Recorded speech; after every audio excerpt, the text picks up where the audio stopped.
el Consejo de Seguridad. La reunión que va a empezar dentro de muy pocas horas entre el presidente Trump de los Estados Unidos y el presidente Putin de Rusia es una demostración precisamente de esto, esta consecuencia, porque los dos saben perfectamente que tienen el derecho a veto.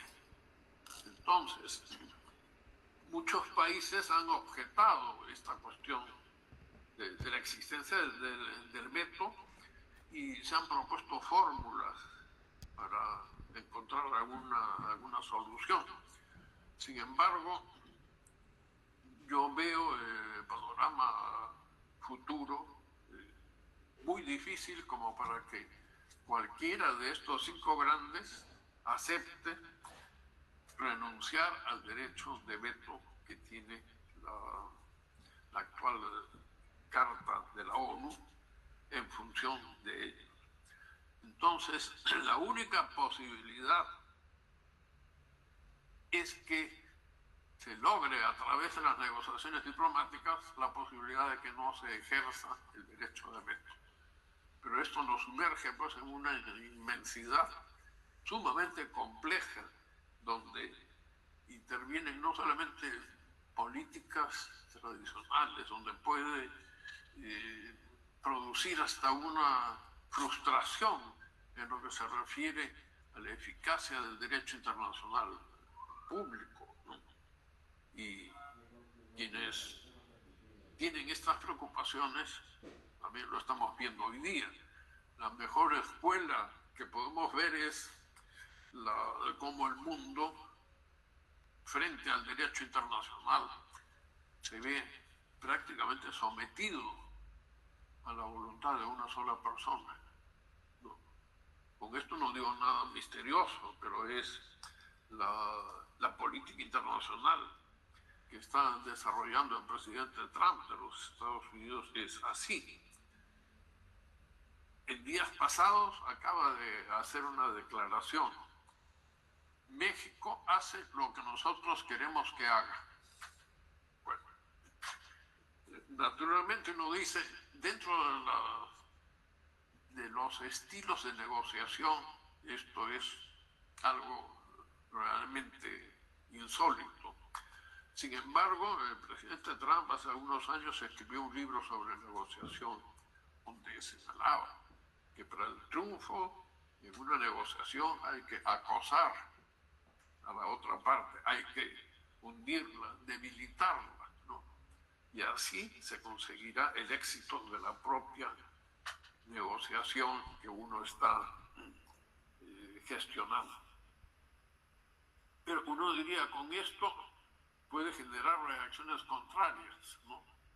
Naturalmente, más allá de lo que la Carta de la ONU pueda decir, que todos los estados son iguales, pero en la práctica sabemos que hay estados pues, que tienen mucho más poder que otros, ¿no? Ya sea por razones económicas, políticas, en fin, de muchísimas razones. Entonces, en este momento estamos a puertas de una conferencia, una entrevista entre el presidente Trump y el presidente Putin.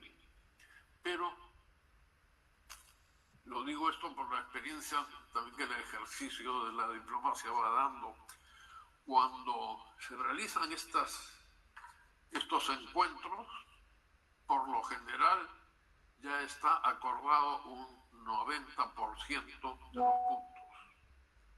Y los mandatarios se reúnen para pulir los últimos puntos, pero por lo general ya forma parte de un ritual. Entonces, no creo que me esté equivocando si señalo que esta reunión, para que haya sido ya concertada en Alaska y que va a ser esta tarde, puede significar un paso adelante en pro de la paz entre Rusia y Ucrania. Pero tenemos que ver la personalidad que tiene también el presidente Putin, que no es una persona que aparentemente se deje dominar. Entonces, hay dentro del mundo de la negociación situaciones, pues, que como la de las negociaciones entre Estados Unidos y Corea del Norte, por ejemplo, fracasaron precisamente por incompatibilidad de llegar a acuerdos, ¿no? Pero eran por cuestiones principalmente de carácter personal. Ojalá que se consiga la paz entre esos dos países.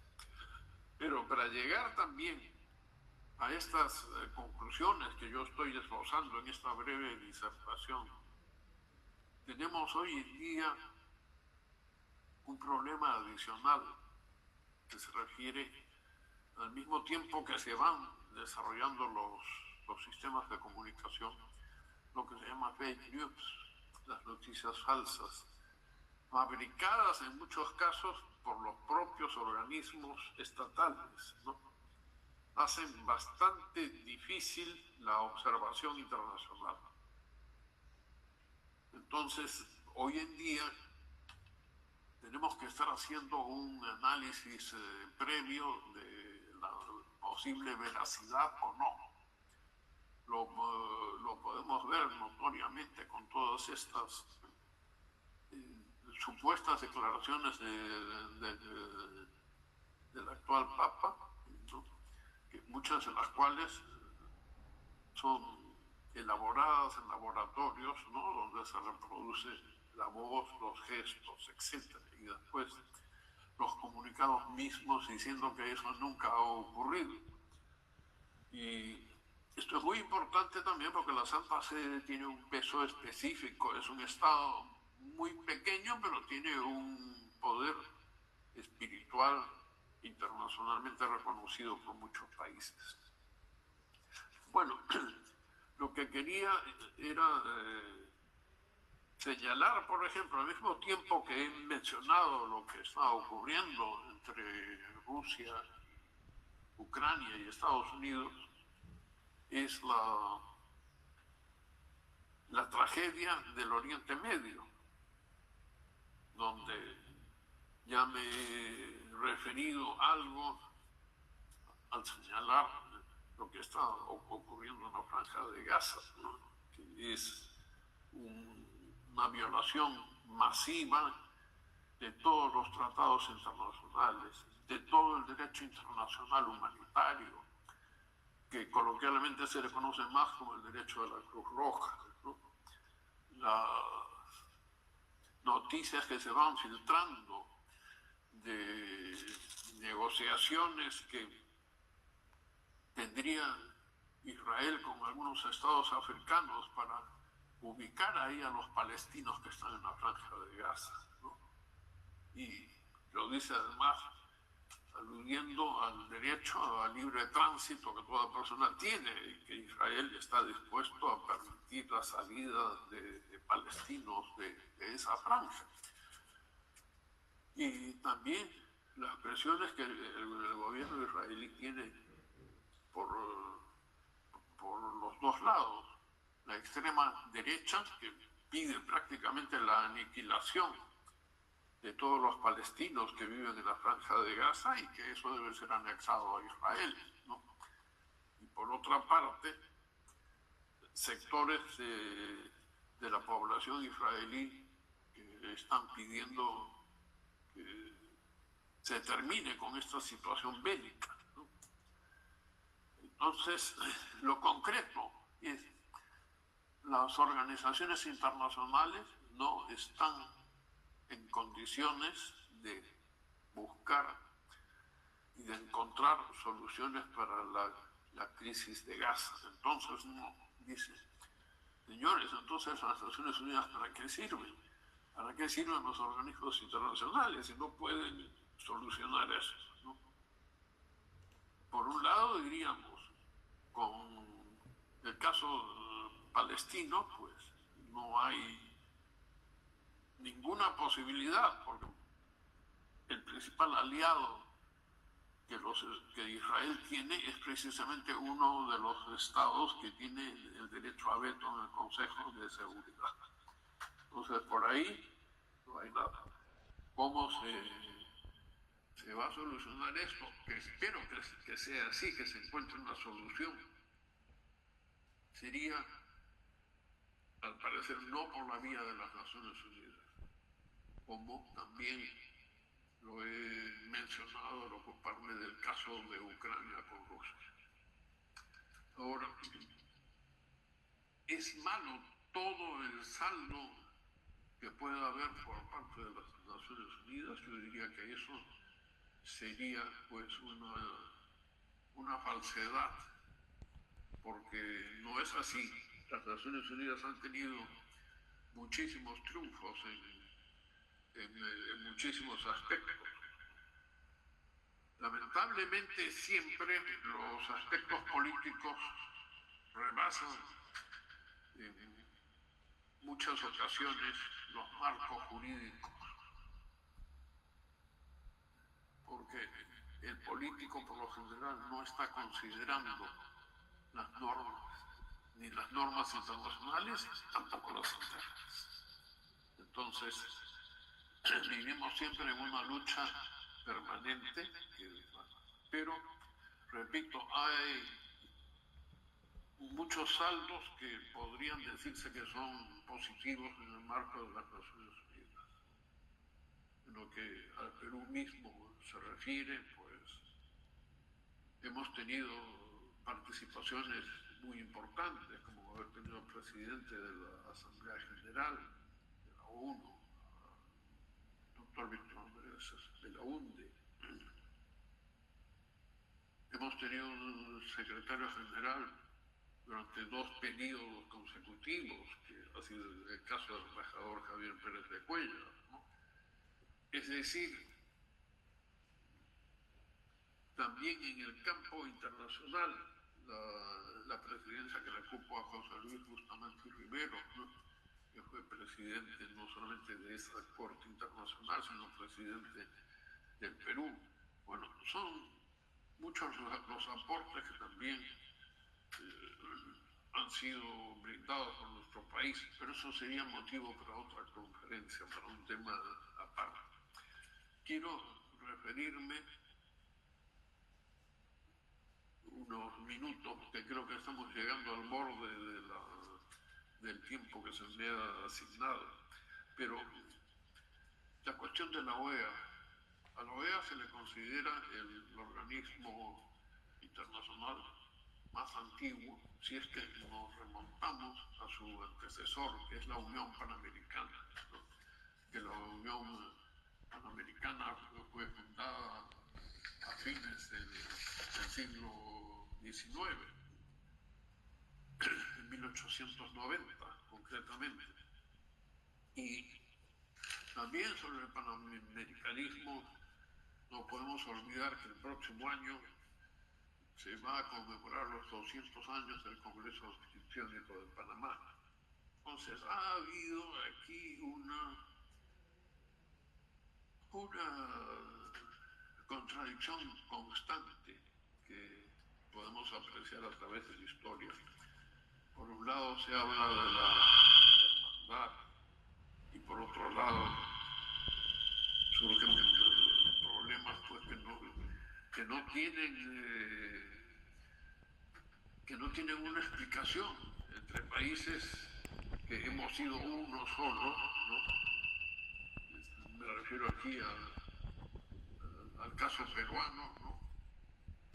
No podemos olvidar que América del Sur, con excepción de la Capitanía General de Venezuela y del Brasil, todo formaba parte del virreinato del Perú. Y muchas veces es una etapa que se olvida o se estudia, si es que así se le puede llamar, como que dan unas pinceladas muy rápidas y sin embargo muchas de las cosas malas y buenas que tenemos están en el pasado nuestro. La historia debe ser útil también para el presente y para el futuro, si no, de lo contrario se transformaría pues en una serie de leyendas de carácter literario y nada más.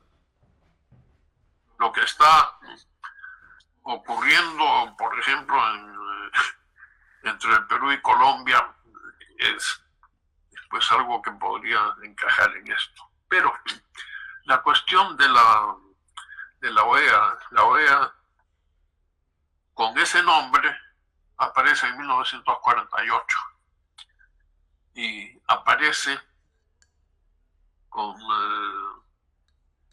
los acuerdos que se van adoptando, y de manera curiosa el 30 de abril de 1948 y a los 2 días fue aprobado por la Asamblea de la OEA, está la Declaración Americana de Derechos y Deberes del Hombre, que es una declaración que no ha tenido la misma trascendencia que la Declaración Universal que las Naciones Unidas aprobaron ese mismo año, pero en diciembre. Entonces, esta declaración de la OEA tiene el mérito, por decir así, de una mayor antigüedad. Sin embargo, son pocos los aportes que se pueden encontrar en la Declaración Universal que hayan sido tomados de esta Declaración Americana. Pero ha habido muchas discusiones acerca del valor vinculante de las declaraciones, que podríamos hablar durante varias horas sobre esto. Se dice que las declaraciones universales o regionales no tienen ningún carácter vinculante, pero olvidamos que en la Convención Americana de Derechos Humanos, en su artículo 29, se refiere a la Declaración Americana de Derechos Humanos y prohíbe hacer interpretaciones o actos contrarios a lo que dice esa declaración. Entonces, tenemos que estudiar también esa declaración con mucha atención. Hace 2 días, la Cancillería colombiana ha dejado entrever que podría también recurrir al sistema interamericano con respecto a los 2 topógrafos colombianos que han sido detenidos en la isla Chinería, ¿no? Que se ha desatado pues una polémica entre Perú y Colombia, como ya lo mencioné. Entonces, tiene que tomarse mucho cuidado con las normas del sistema internacional. Y eso es algo realmente preocupante, porque muchas veces, imbuidos por la efervescencia política, se van olvidando las obligaciones que están establecidas en los tratados internacionales. Y no se puede aprobar y decir que somos un país respetuoso de las normas de derecho internacional y de los tratados internacionales, sí, pero para unas cosas y para otras no. Entonces hay que estudiar adecuadamente cuál es el impacto que todas las normas por las cuales el Perú se ha obligado voluntariamente deben ser estudiadas y encontrar soluciones, ¿no? Soluciones que no son siempre fáciles de adoptar, porque digo, el torbellino del mundo político va distorsionando las cosas. Entonces, nosotros tenemos en el marco de la OEA una serie de organismos que yo diría que en gran parte son poco operativos, ¿no? Lo más saltante que podríamos encontrar en el foro americano son las decisiones de la Asamblea General de la OEA, ¿no? Pero en la cual también ocurre lo que yo muchas veces en mis clases les digo a los alumnos: el derecho puede transformarse en una especie de masilla. Y me dicen: ¿cómo? ¿Qué masilla? ¿Sí? Se le va dando con las manos la forma que cada uno desea, ¿no? Entonces, con las interpretaciones que se pueden hacer, pues se llega hasta el infinito, ¿no? Entonces, ahora me refiero a la cuestión de los órganos más importantes que el sistema interamericano tiene, que son la Comisión Interamericana de Derechos Humanos y la Corte Interamericana. En este sentido, pues, somos testigos de la aprobación que se ha dado sobre esta ley de amnistía, que la Corte Interamericana ha señalado, pues, que está contrariando principios y normas del sistema interamericano. La respuesta inicial del Perú ha sido que el Perú es un país soberano y que no puede aceptar que la Corte intervenga en asuntos internos del Perú. Entonces, esto también obliga a hacer, pues, un análisis, ¿no?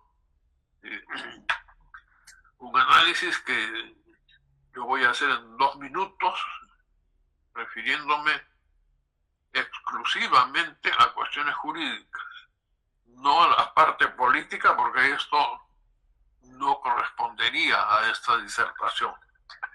Pero todas las declaraciones que se han hecho, los discursos, y debo decir también con respecto a declaraciones que destacados abogados y juristas, algunos con trayectoria pública, han efectuado últimamente con respecto a este tema, ¿no? Me refiero al tema de la ley de amnistía. Yo lo que quiero recordar es que el Perú aprobó esta Convención Americana de Derechos Humanos. Incluso hay una aprobación que se hizo en base a la disposición 16ª transitoria de la Constitución del año 79. Y ahí dice: se ratifica la Convención Americana sobre Derechos Humanos de San José de Costa Rica, incluyendo sus artículos 45 y 62, referidos a la competencia de la Comisión Interamericana de Derechos Humanos y de la Corte Interamericana de Derechos Humanos. Entonces, bueno, ¿qué dicen estos artículos 45 y 62? Me voy a referir al artículo 62, que es el más pertinente para esta ocasión. Dice: todo Estado parte puede, en el momento del depósito de su instrumento de ratificación o adhesión de esta convención, o en cualquier momento posterior, declarar que reconoce como obligatoria, de pleno derecho y sin convención especial, la competencia de la Corte sobre todos los casos relativos a la interpretación o aplicación de esta convención.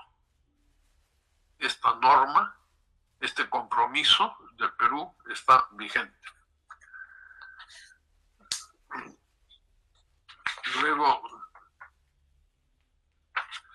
dice: la Corte tiene competencia para conocer de cualquier caso relativo a la interpretación y aplicación de las disposiciones de esta convención que le sea sometido, siempre que los Estados partes en el caso hayan reconocido o reconozcan dicha competencia, o por declaración especial, como se indica en los incisos anteriores. Y luego dice, la Corte en los asuntos que esté conociendo podrá tomar las medidas provisionales que considere pertinentes. Si se tratare de asuntos que aún no estén sometidos a su conocimiento, podrá actuar a solicitud de la Comisión. Esto es lo que, desde el punto de vista jurídico, el Perú libremente se ha comprometido. En el caso de una denuncia de la pertenencia de Perú a este sistema de la Corte Interamericana, los casos que están actualmente en estudio, en trámite, seguirían vigentes tal como lo establece el mismo articulado de la Corte.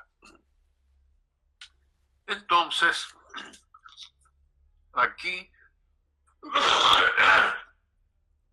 podríamos continuar desmenuzando todas estas cuestiones que se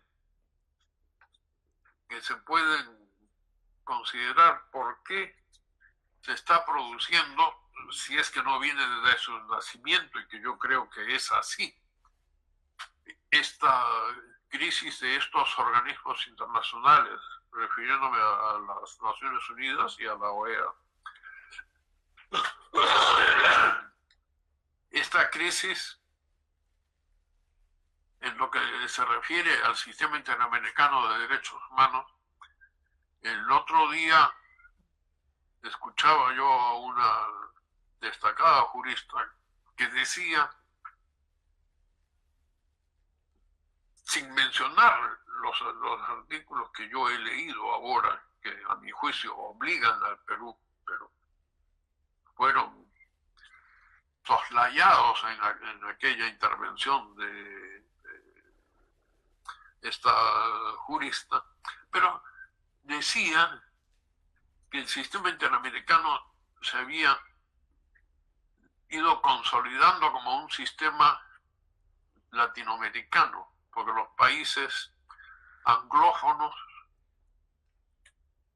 del Caribe y Estados Unidos y el Canadá no reconocían la competencia contenciosa de la Corte. Y es verdad. Cuando se invitó a los países caribeños que fueron adquiriendo su independencia y se les invitó a formar parte de la OEA, se empezó a producir un cambio muy especial. Y es que hoy en día la mayoría de los países miembros de la OEA no tienen el castellano como lengua oficial, no lo usan. Y sus estructuras jurídicas se basan más en el derecho anglosajón heredado de sus antiguas metrópolis. Entonces, hoy en día también es mucho más difícil encontrar y llegar a consensos en el marco de la OEA. Y esperemos que no haya un aumento en situaciones conflictivas entre los países americanos. Existen los métodos de acercamiento, de limar asperezas, ¿no? Y yo creo que también la OEA, haciendo un análisis, podría tener puntos de vista que han sido muy importantes y lo mantienen. Yo creo que uno de los éxitos, con todas las reservas que se pueden hacer por lo que podría ser un cierto desequilibrio al formularse recomendaciones y declaraciones por parte tanto de la Comisión Interamericana de Derechos Humanos como de la Corte Interamericana, yo tendría que poner las cosas en el fiel de la balanza. No es posible que dentro del derecho interno la justicia se demore tantos años, en algunos casos como 30 años, y todavía no hay sentencia, ¿no? Entonces, eso no es justicia en ninguna parte del mundo. Yo creo que tiene que haber una reforma en el sistema judicial que permita que las sentencias sean expedidas en un tiempo mucho más corto que el que razonablemente puede tener, pero nunca 30 años puede ser aceptable en ninguna parte del mundo. Entonces, en ese sentido, tendría que decirse que tiene cierta explicación la actitud que ha tomado el Perú para aprobar esta ley de amnistía. Y otro punto que es importante, que está en la cuestión de la idea de que la Corte viene a ser un sistema que viola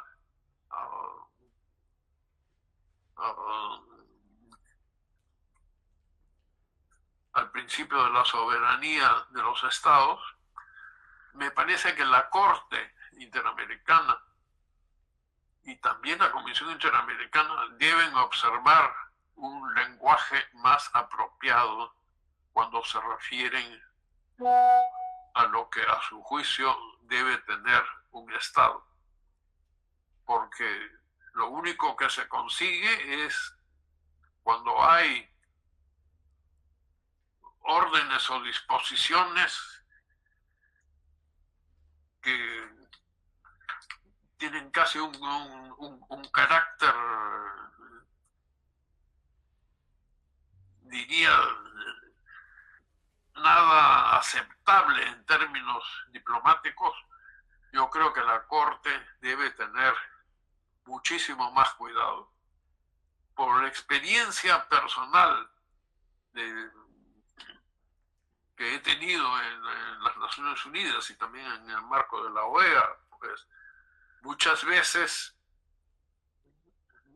los que tienen la responsabilidad de emitir algún criterio o una recomendación, y en el caso de la Corte de una sentencia, son funcionarios administrativos los que redactan los textos, y muchas veces los jueces no están en condiciones de analizar así en detalle todas las consecuencias que puede tener el uso de un lenguaje inapropiado.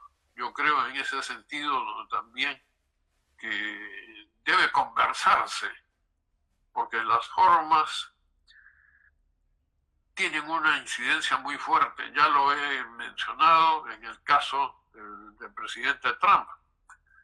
Su estilo puede dar opciones de éxito a su posición, pero también yo creo que debe mantenerse el respeto al derecho internacional y no recurrir a la ruptura de las normas, como está ocurriendo hoy en día desde los primeros momentos del gobierno del presidente Trump, con la cuestión de los aranceles, donde hizo simplemente tabla rasa de todo lo que podían establecer los tratados internacionales que hay en esta materia. Estoy viendo el reloj y tengo que terminar pidiendo disculpas porque me he excedido ampliamente en el tiempo que el doctor Augusto Hernández Campos me había indicado para la disertación, pero en fin, todos cometemos faltas y yo pido humildemente disculpas por haber tomado más tiempo del debido. Muchas gracias a todos por su atención. Agradecemos en sumo grado la valiosa disertación que nos ha realizado el embajador Juan Álvarez Vita acerca de la crisis de los organismos internacionales en el sistema internacional actual. En realidad nos podríamos quedar fácilmente otra hora escuchando a Juan exponiendo estos temas, las características del sistema internacional actual.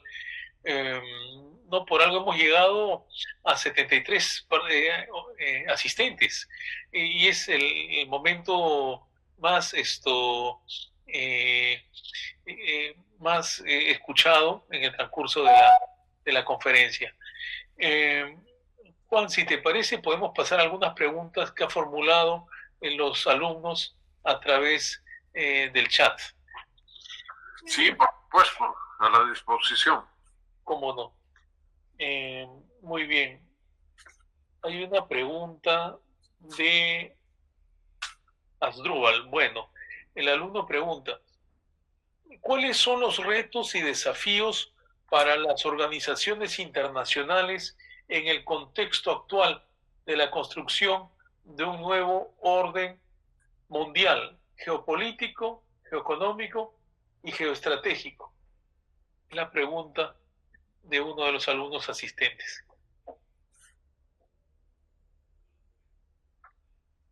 Sí, muchas gracias por la pregunta. En realidad, mi respuesta va a ser poco satisfactoria, porque ¿cuáles son los retos y desafíos para la construcción de un nuevo orden internacional? Es decir, creo que tendríamos que dedicar una hora mínimo para absorber estas inquietudes. Los retos y los desafíos. Que es la isla en española y que tiene una historia bastante accidentada, pero... Perdón, no le entiendo, hay un retumbar del... A ver, perdón, por favor, las preguntas las alcanzan por escrito para que no se interrumpa no solamente la disertación del embajador, sino también las respuestas a las preguntas que se han alcanzado. Les rogamos que por favor alcancen las preguntas por escrito. Gracias. Cuando tú gustes, Juan. Sí. Yo creo que el mundo tiene que llegar a la conclusión de que esto no puede continuar. La situación actual yo la considero de suma gravedad, sobre todo porque estamos viendo que una sola persona, la voluntad de una sola persona puede desencadenar conflictos. Entonces, tiene que haber, a mi modo, participación popular a nivel interno de cada estado, la presión de la ciudadanía, tiene que haber un accionar de la ciudadanía que permita que las decisiones se puedan adoptar también escuchando a los afectados. Los afectados somos todos. Entonces, el sistema actual de votación que las Naciones Unidas tiene tendría que ser reformado. No es posible que los estados, bueno, esto podría decirse que va contra la igualdad de derechos entre los estados, pero un país con gran potencial tiene solamente un voto en estos organismos internacionales. Podría decir, es justo que el Brasil, por ejemplo, que es un país muy grande, con gran población, tenga un solo voto y que ese voto sea equiparable al del estado de Santa Lucía, que tiene unos 25.000 habitantes nada más. Entonces, me parece que aunque pueda parecer esto utópico, se necesita una reforma que tal vez podría inspirarse en el sistema de la Organización Internacional del Trabajo. Es un organismo anterior a las Naciones Unidas que tiene su sede en Ginebra y que para la adopción de resoluciones tiene el voto de los representantes del Estado, el voto de los representantes de los empresarios y el voto de los trabajadores. Entonces, se logra un cierto equilibrio, no total, pero sí hay una equiparación de fuerzas, y también se ve pues cuál es el número, se pondera cuál es el número de habitantes que tiene cada país con un veto. De lo contrario, cuando se admitió también a todos estos países nuevos que iban apareciendo como ejercicio del derecho a la libre determinación, no se previó estos desequilibrios que pueden generarse en un organismo internacional. Y esto ocurre en la OEA y también ocurre en la ONU. Entonces, también he visto directamente, lo digo cuando fui representante ante el Organismo Internacional de Energía Atómica, y uno decía, bueno, aquí para una votación no se alcanza, no se va a aprobar este proyecto, simplemente porque haciendo los análisis, el resultado de los votos va a ser tanto. Hay tantos países que están inhabilitados para votar porque no han cumplido con el pago de las cuotas. Llegado el momento de la votación, de pronto nos encontrábamos con una sala donde más de la mitad de los representantes eran desconocidos. Y era que un Estado había ido y había habilitado a esos países para que voten en determinado sentido, ¿no? Entonces, eso también es un factor. No se puede decir, bueno, está todo en el marco legal, no podemos intervenir para ver cómo es que obtuvo dinero para ponerse al día. Pero lo cierto es que funciona. Y tiene un concepto de... Perdón, está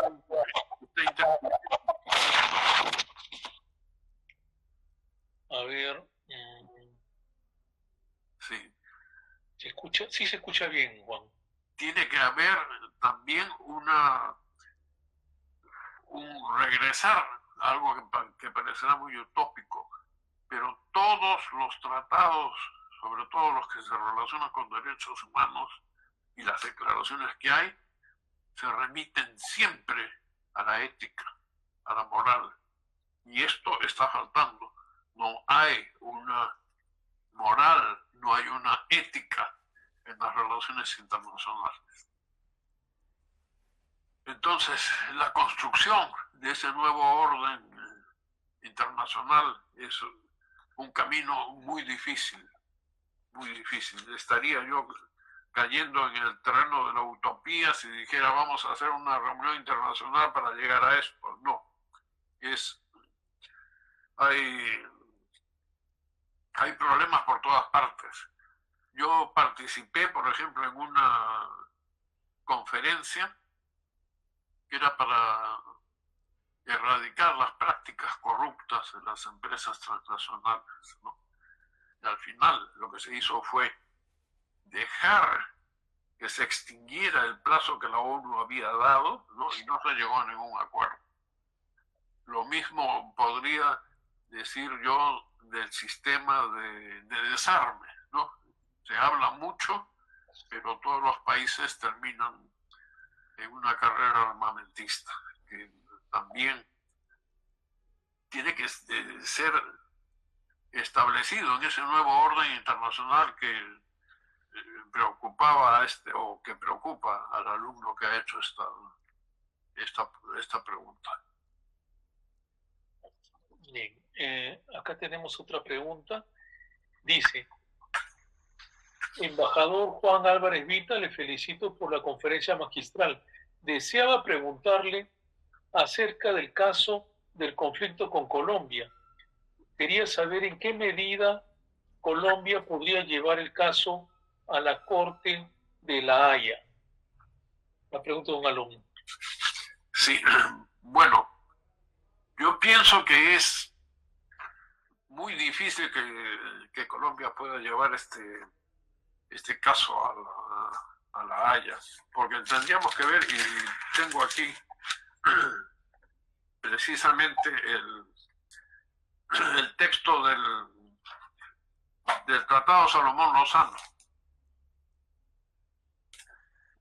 Dice: las altas partes contratantes declaran que quedan definitivamente e irrevocablemente determinadas todas y cada una de las diferencias por causa de los límites entre Perú y Colombia. Habían surgido hasta ahora, sin que en adelante pueda surgir ninguna que altere de cualquier modo la línea de frontera fijada en el presente tratado. El tratado estableció la línea de frontera. Entonces ahí se ha mencionado también la cuestión de que el tratado menciona el Talweg, ¿no? El Talweg es una palabra de origen alemán que significa el camino del valle, o sea, la parte más baja. En este caso, se aplicó para la profundidad más grande que puede tener el río Amazonas, ¿no? Pero no se puede, pues, estar con una frontera que está cambiando un día aquí y el río se fue 2 kilómetros más allá, sino que esa línea que definió el Talweg en aquel momento es el que tiene que ser aplicado. Y esta es una norma de derecho internacional aceptable. Entonces, yo creo que espero que no se llegue a una situación así. Y por otra parte, después del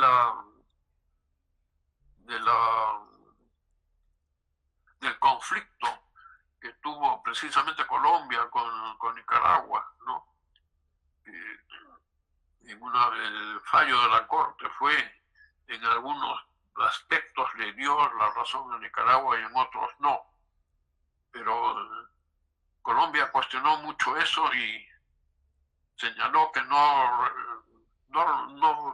podría reproducir los términos exactos, ¿no? Pero prácticamente como que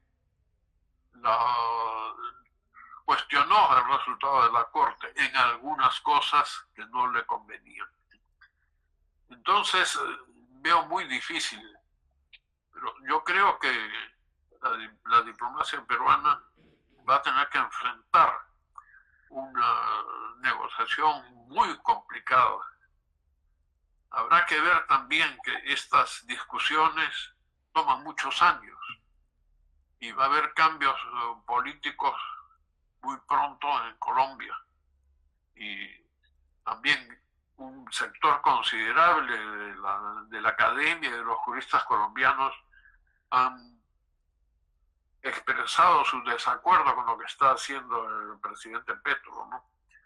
Entonces, es una pregunta sumamente interesante, pero no sería pertinente hacer especulación sobre si puede o no se puede. De todas maneras hay que ir estudiando y irse preparando para eso. Bien, gracias. Hay otra pregunta de una alumna. Dice: estimado embajador, buenos días, gracias por su presentación. Tengo una consulta.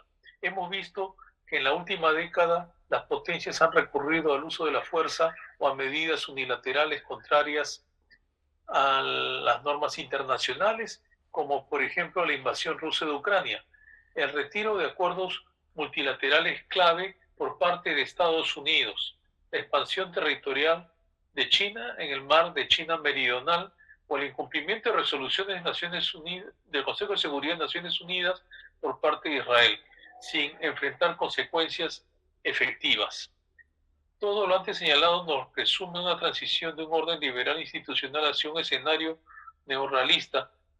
Por ello, mi duda: ¿considera usted que estamos ante la irreversible pérdida del multilateralismo o existen mecanismos para su adaptación, para no quedar relegado? La pregunta de una alumna. Bueno, yo quiero felicitar a este alumno que demuestra con ello que tiene un interés muy especial en el derecho internacional y en la política internacional también. Es muy cierto que se ha recurrido al uso de la fuerza, ¿no? Y eso no debería ocurrir, pero ocurrió. y lo hemos visto abiertamente, que si trae alguna consecuencia positiva, la respuesta tendría que ser también muy subjetiva. Pero que por ahí se ha roto el derecho internacional, esto es auténticamente indiscutible.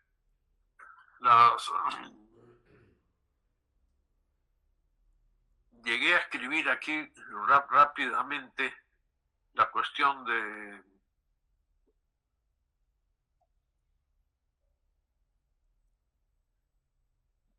apropiaciones territoriales, ¿no? ¿O podrías repetirme, por favor, estas preguntas aparecen en el chat? Sí, pero si gustas puedo leerlo nuevamente. Ya, por favor, sí. Claro. En la última década hemos visto a las potencias recurrir al uso de la fuerza o a medidas unilaterales contra las normas internacionales, como la invasión rusa de Ucrania, el retiro de acuerdos multilaterales por Estados Unidos, la expansión de China en el mar de China Meridional o el incumplimiento de resoluciones del Consejo de Seguridad por parte de Israel sin enfrentar consecuencias efectivas. Parece que presume una transición de un orden liberal institucional a un escenario neorrealista. ¿Considera usted que estamos ante una irreversible pérdida del multilateralismo o existen mecanismos para su adaptación? Ya. Bueno, en una parte de mi disertación me referí también a la cuestión de las comunicaciones. Muchas de los sistemas de comunicación tienen distorsiones grandes. En el caso de Ucrania con Rusia, hay que considerar varios aspectos. No es solamente la toma de territorios por parte de Rusia en detrimento de Ucrania, sino que también se ha producido ese fenómeno contrario, ¿no? Hay zonas que están siendo ocupadas por Ucrania. Pero lo que no se difunde mucho en los medios de prensa occidentales es que Rusia ha reclamado siempre por el cumplimiento de un acuerdo que tenía de que la OTAN no iba a incorporar a más estados, más de los que yo ya había hecho después de la caída del sistema comunista, con referencia a la antigua Checoslovaquia, ¿no? Ahora son dos estados, la República Checa y la República Eslovaca. Polonia, ¿no? Que el cambio de política también fue pues muy intenso. Entonces, Rusia considera que la OTAN no está cumpliendo con su compromiso, porque al invitar a abrir las puertas a Ucrania, Rusia considera también que eso, por la conformación geográfica que tiene, es un acceso muy fácil para poder invadir parte del territorio ruso. Entonces, cada uno apela a criterios en los cuales no ha habido pues un respeto por los compromisos internacionales, ¿no? Por otra parte, tenemos aquí el alumno ha mencionado la expansión por parte de China de lo que se conoce como el Mar de la China. Bueno, ese es un problema que no es pequeño, ¿no? Y donde la política norteamericana también ha incidido mucho en lo que se refiere a criterios de seguridad para el sudeste asiático, ¿no? Entonces, esta expansión de China, los chinos la ven en otra forma. Consideran que eso ha sido siempre una zona que podríamos decir su hinterland, ¿no? Pero aquí tenemos, aquí el otro punto era las expansiones territoriales. No sé, aparte de Rusia y Ucrania, no tengo en este momento en la mente a qué otras incursiones territoriales podría referirse. Hay algunos casos, pero que están a nivel de negociaciones, como la zona del Esequibo, ¿no? Entre Guayana y Venezuela, pero de una apropiación en esa forma, salvo que se refiera a lo de la Franja de Gaza, pero no está claramente esbozada como tal. Ahora, si estos incumplimientos pueden llevar a la pérdida del multilateralismo, yo creo que no. El mundo es cada vez está más unido, y principalmente por las comunicaciones y los intereses. Hoy día las cosas no se pueden tratar con la misma discreción que la práctica diplomática tenía casi como norma a lo largo de la historia de los siglos XIX y XX. Yo creo que el multilateralismo va a continuar. No podríamos pensar en una sociedad que se autoaísla, ¿no? Eso no considero a nivel personal que eso pueda ocurrir. Gracias. Hay una pregunta de otro alumno. ¿Cómo debería ser idealmente un organismo internacional para que de modo pacífico se eviten guerras y conflictos armados?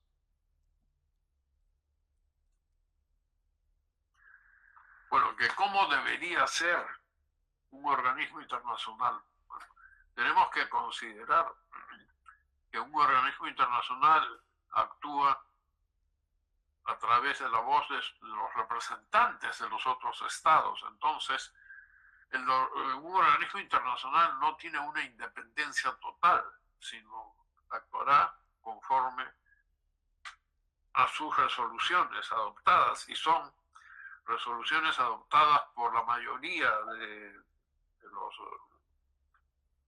los estados, con sistemas de votación. A veces uno dice, bueno, ¿y de dónde viene esto? Las normas, por ejemplo, generales es que una resolución se aprueba por los 2/3 de los participantes, ¿no? Esta es una fórmula que viene de los antiguos concilios ecuménicos de la Iglesia Católica, ¿no? Y que ha sido recogido en los organismos internacionales. Hay otros que son por mayoría simple, ¿no? Pero más allá del sistema de votación que se puede actuar, yo creo que el meollo está en lo que me referí, en que de un Estado debe ser el reflejo de lo que su población decide y establece. Lo que no se da, no se está dando. Entonces, un Estado que tiene un gobierno autoritario puede ir y expresar un voto contrario a lo que la población de su país está demandando, ¿no? Y de esto tenemos ejemplos muy claros en todo tiempo y lugar. Y que, de qué manera se podían evitar las guerras. Esa pregunta yo no sé a quién se la podrían dirigir y que le dé una respuesta aceptable, ¿no? Como inquietud, me parece muy loable, y felicito al alumno por hacer esto. Están denotando una vocación pacifista, pero las rivalidades humanas siempre van a surgir. a nivel de los estados y a nivel interno también. Entonces, ¿cómo se pueden evitar estas guerras, no? ¿Qué pasaría si se lograra efectivamente un desarme total y completo? Una eliminación de armamento nuclear, ¿no? Que bastaría hoy día apretar un botón para terminar prácticamente con la existencia humana en la Tierra. Me parece que esto de evitar las guerras es, en primer lugar, el fracaso de las negociaciones. Y depende también mucho porque los medios de comunicación influyen profundamente y condicionan y pueden unificar a un país que esté en conflictos internos, ¿no? Que es lo que en cierta medida está pasando en Colombia, ¿no? Donde el presidente necesita crear un conflicto internacional para unir en la medida de lo posible a los colombianos.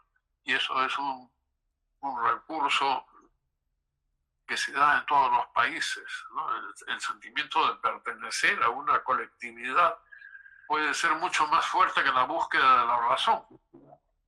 Y en esto creo que la humanidad va a seguir viviendo con escenarios bélicos, porque la industria de armamentos también es muy grande y también influyen los fabricantes de armas en las políticas internacionales de sus países.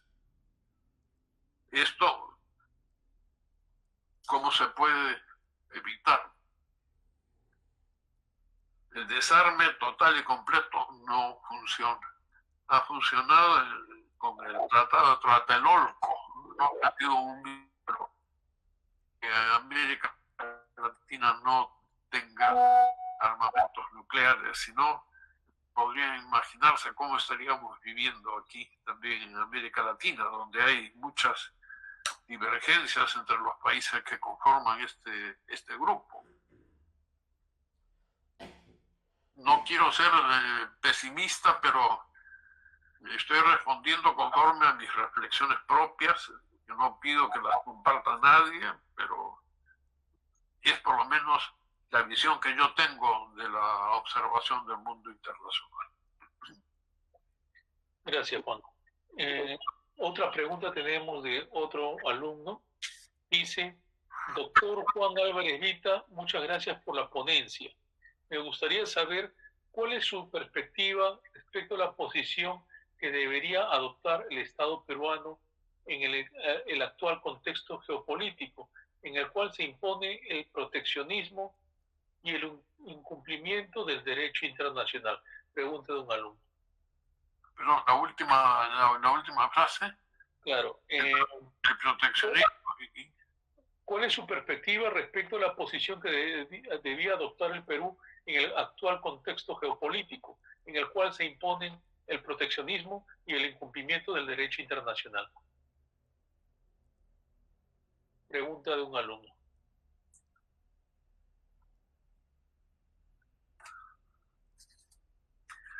Le voy a pedir una aclaración. ¿Qué quiere significar el alumno con proteccionismo? ¿En qué esfera?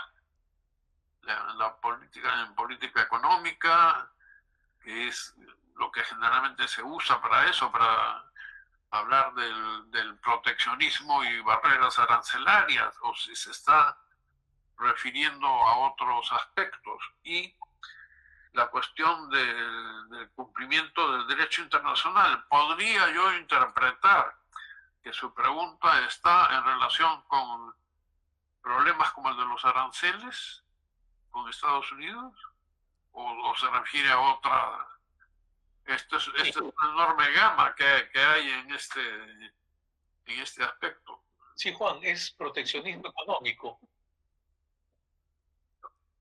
Bien. La posición que ha tomado el Perú en concreto ha sido la de mantener la calma, como se ha dicho, ¿no?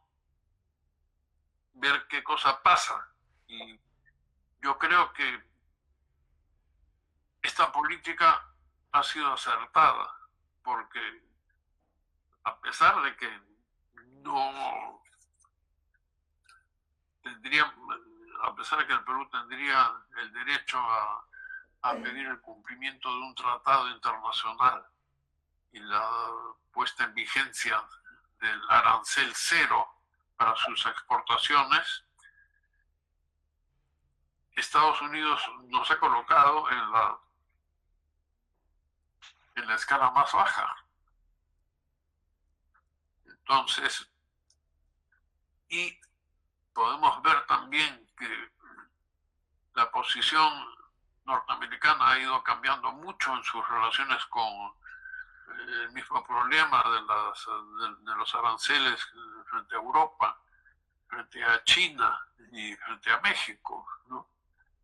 Entonces, y las más altas en este momento se las ha puesto al Brasil por la cuestión del juicio al expresidente Bolsonaro. Entonces, son situaciones que, de acuerdo con el derecho internacional, no deberían producirse.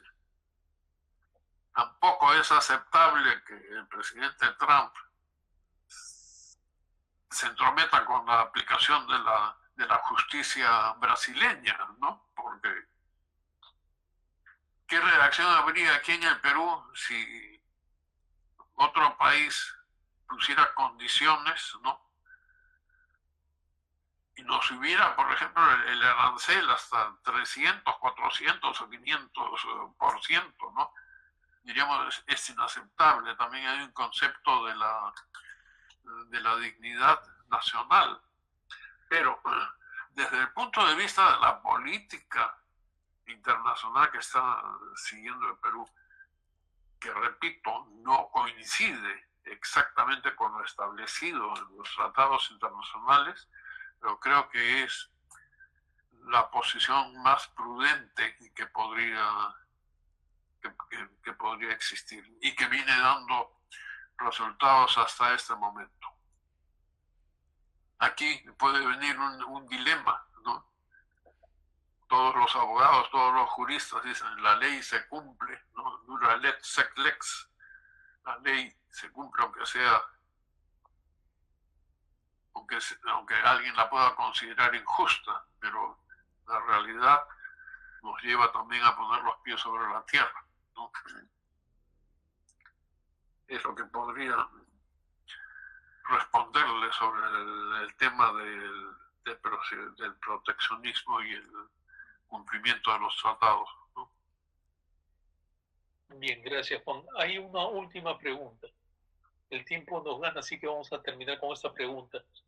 Teniendo en cuenta la actual coyuntura nacional y los cuestionamientos que diversos sectores políticos han expresado respecto a la actuación de organismos internacionales en asuntos internos, ¿considera usted que el Perú debería evaluar su permanencia en el sistema interamericano de derechos humanos?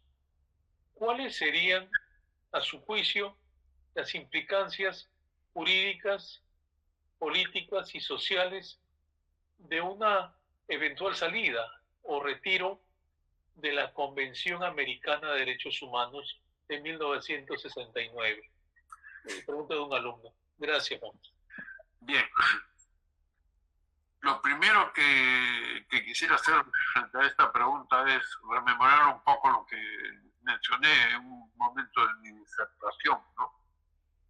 Ese cuestionamiento de una intromisión en los asuntos internos creo que se desvirtúa con las obligaciones jurídicas que el Perú tiene y que han sido formalizadas ante la OEA, dándole a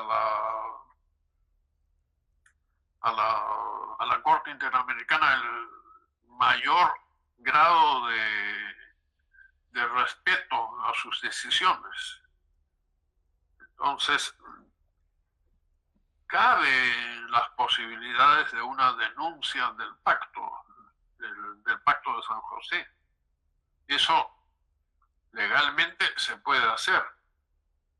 Ahora, ¿le conviene al Perú? ¿Le conviene al gobierno actual? Si se tiene en cuenta que una denuncia, los efectos que tienen es de 1 año, la denuncia se hace efectiva en 1 año y seguirán vigentes los temas que no han sido todavía resueltos. Entonces aquí lo que habría que preguntarse tiene una doble vertiente. Desde el punto de vista jurídico, repito, no hay ningún problema para hacer la denuncia, o sea, el retiro de la competencia contenciosa que el Perú ha reconocido. Eso será ya una cuestión que obliga a estudiar sus consecuencias jurídicas, que ya las he indicado, ¿no? Pero que todavía no se han planteado.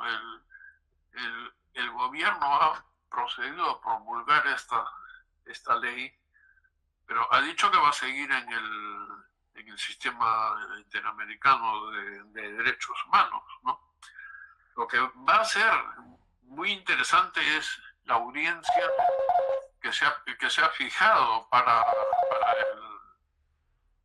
el día 21 de este mes, en la cual va a participar el Estado peruano. Pero yo quiero señalar también algo que he mencionado en otras oportunidades. La defensa del Estado peruano ha sido siempre muy deficiente en todos los casos que se han presentado ahí, y no solamente en el sistema interamericano, también en los que se refieren a laudos, a arbitraje, y todo esto es una verdadera desgracia. Entonces, lo que los peruanos tenemos que hacer es también un examen, una auditoría interna para ver en qué medida no estamos cumpliendo con nuestras propias normas internas, ¿no? Ahora, la declaración que el Perú hizo forma parte también no solamente del derecho internacional, sino del derecho interno. Hace algunos años publiqué un libro que se llama Tratados Internacionales y Ley Interna, que procura buscar soluciones a estos casos, pero como esto significa la toma de decisiones políticas, muchas veces los políticos no ven a largo plazo qué es lo que pueda ocurrir. Entonces, las implicancias de carácter político que puede tener es tanto en el orden interno como en el orden internacional. En el orden interno ya lo sabemos. Alguien puede decir que si se sale el Perú no pasa nada, como se ha dicho también oficialmente por altas autoridades peruanas, ¿no? Ahora viene el otro problema. Desde el punto de vista internacional, ¿qué ocurre con estas faltas en las que está ocurriendo en Perú? Tenemos, por un lado, como dije, en el caso del diferendo con Colombia, ¿no? El Perú sale y dice, somos respetuosos del derecho internacional, pero esto también es derecho internacional. Entonces, me parece que debe considerarse las cosas desde una doble óptica y no ver solo con un efecto inmediatista, que es el que suele pasar. La denuncia de la Convención Americana no es primera vez que se plantea. Ya en la época del presidente Fujimori incluso se comunicó oficialmente que el Perú se retiraba. Cuando terminó el gobierno de Fujimori, el primer acto que tuvo el gobierno fue declarar ante el sistema interamericano que retiraba la solicitud de denuncia. Entonces es un tema realmente muy delicado, ¿no?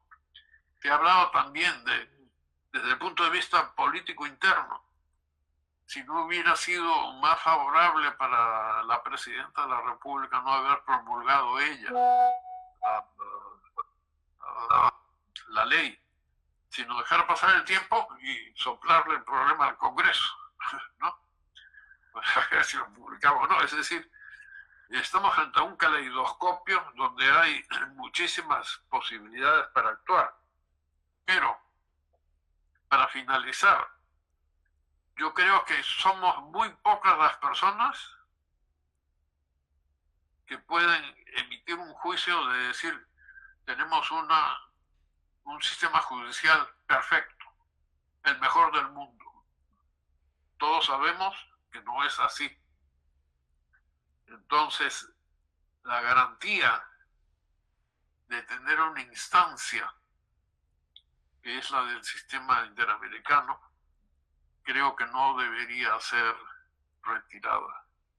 O que sí, hay que solicitarle a la Corte que modere la forma como expresa, ¿no? Porque políticamente, yo diría, se pueden parecer pues un tanto a las declaraciones que hace el presidente Trump, ¿no? De prácticamente empujar a un Estado a que salga argumentando por una cuestión de soberanía, ¿no? Ahora hacemos esto. Debe haber prudencia, debe haber tacto, y la prudencia y el tacto no son exclusivos ni deberían serlo de la carrera diplomática, sino yo creo que en todas las profesiones se impone eso, un manejo adecuado de las circunstancias. Y espero que le haya satisfecho al alumno que me ha formulado esta pregunta. Bien, nosotros somos los agradecidos con el embajador Juan Álvarez Vita, que nos ha ofrecido una muy interesante exposición acerca de la crisis de los organismos internacionales, especialmente las Naciones Unidas, tal como se prueban con las guerras recientes, como la de Gaza, que se transforma en un genocidio, como el mismo embajador Juan lo comentó, la guerra de Ucrania, las tensiones también en el mar de China Meridional, o las tensiones que se dan a nivel subnacional, como en el Tíbet, por ejemplo, o el Turquestán Oriental, que es el Xinjiang dentro de China, las crisis diversas y guerras que existen en el África subsahariana, entre otros. Y el efecto es el debilitamiento del derecho internacional, el sistema internacional, que nos ha dado diversas pautas de análisis el embajador Juan Álvarez Vita. Queremos agradecerle entonces, en nombre del Instituto de Derecho Internacional, al embajador Juan Álvarez Vita su amabilidad en exponer con nosotros y comprometerlo para una próxima oportunidad, porque han quedado por lo menos unas 10 preguntas y el tiempo nos vence aquí en la transmisión de la conferencia. Entonces, Juan, te invito y te comprometo para una próxima oportunidad y agradecemos muchísimo la gentileza que has tenido de asistir el día de hoy para compartir unos momentos con nosotros. Quizá tengas unas últimas palabras de despedida. Sí, bueno, yo creo que quien debe agradecer soy yo. Y con eso empecé mi disertación. La docencia universitaria es algo que me ha apasionado siempre toda mi vida y la he ejercido en la medida que ha sido posible cuando me he encontrado aquí en el Perú y también en el extranjero. Entonces, nuevamente muchas gracias. Y con respecto a las preguntas que han quedado pendientes, podrías quizás hacérmelas llegar y yo responder por tu intermedio también a esas personas, ¿no? Yo creo que nunca se debe dejar de dar una respuesta a una inquietud. Y si eso es aceptable, pues te lo agradecería de antemano. Por supuesto. Muchas gracias por la invitación, Augusto. Gracias, Juan. Te despedimos entonces con un fuerte abrazo y aplausos electrónicos, que acá los pasamos en nuestra pantalla. Muchas gracias. Muy amables por su participación. Será entonces hasta nuestra próxima oportunidad. Que tengan ustedes un bonito fin de semana. Gracias. Hasta pronto.